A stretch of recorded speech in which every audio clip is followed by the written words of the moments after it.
Bob Stoops says he would have acted differently today in Joe Mixon matter.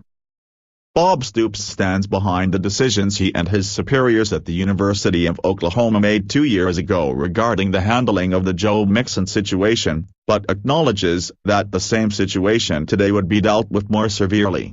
Unfortunately, this is an incident that is not about to go away anytime soon, if ever, as far as its impact on the image and credibility of the Oklahoma football program.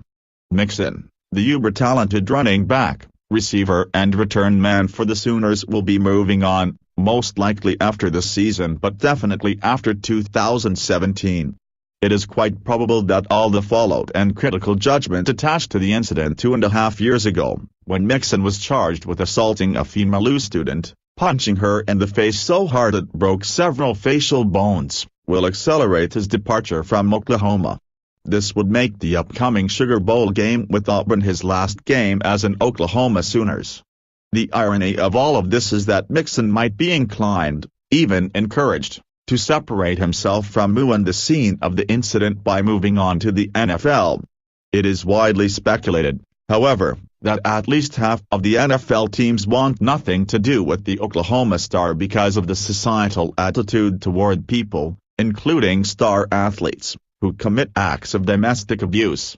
There are a great many people who believe Mixon should have been immediately dismissed from the team after the incident occurred and that a year's suspension along with the 100 hours of community service that the then Oklahoma freshman was ordered to perform was far too lenient of a punishment.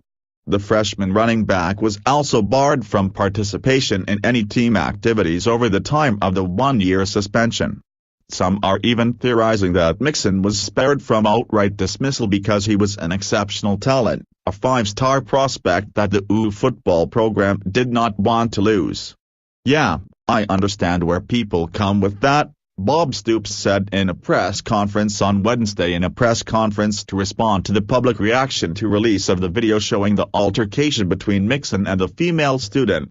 "But let's remember," he continued, "that he, Mixon, had not played it down here when this all occurred and when we made the discipline, and we've had plenty of 4- and 5-star guys not amount to a whole lot here through the years.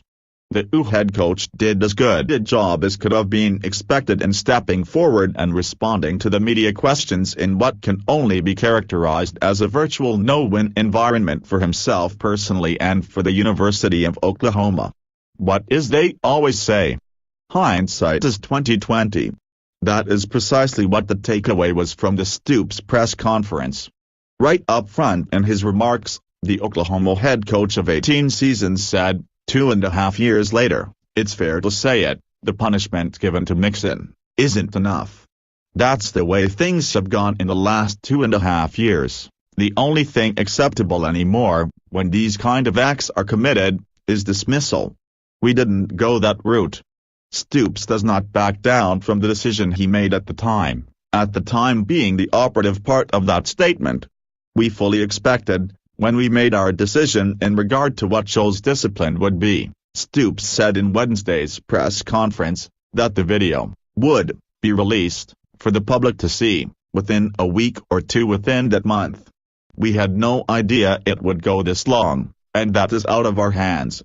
With the timeline of it all, it has not worked out well for anybody.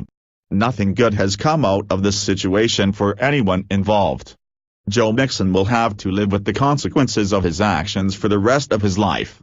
The victim, then 18-year-old Amelia Moliter, not only was subjected to the forceful punch to the face but had to undergo reconstructive surgery as a result of it. As for Stoops, the Sooner football program and the university, they have been under intense scrutiny and public judgment for the way in which they handled, or, some are saying, mishandled, the entire situation. In the end, it's easy to just dismiss it or remove a guy and head on down the road, Stoops acknowledged, but in the end, too, I may have too strong a commitment to these guys that I recruit.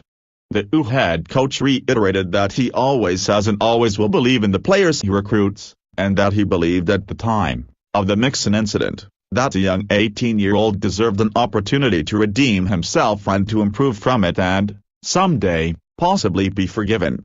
The world is clearly in a different place regarding attitudes about any kind of domestic assault or abuse. Along with that follows the strong expectation for swift and uncompromising disciplinary actions.